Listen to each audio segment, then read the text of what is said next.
Today, investigators combing this charred warehouse for evidence of what sparked Friday night's devastating blaze.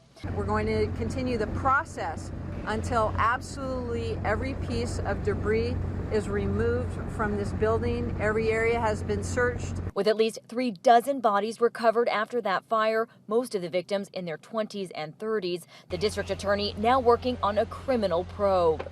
When you look inside the warehouse, there's no question that something was not right.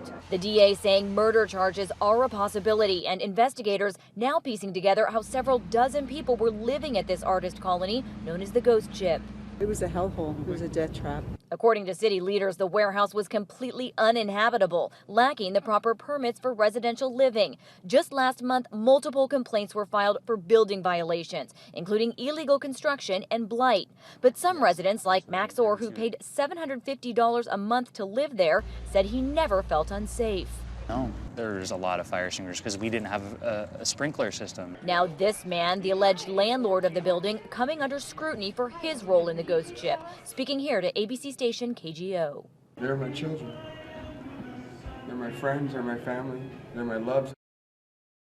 Now police are also investigating the building owners, and we're hearing concerns in the Bay Area about more places like this. One councilman telling ABC News that there are at least 200 other warehouses in this city that are not up to code. Lauren Lister, ABC News, Oakland.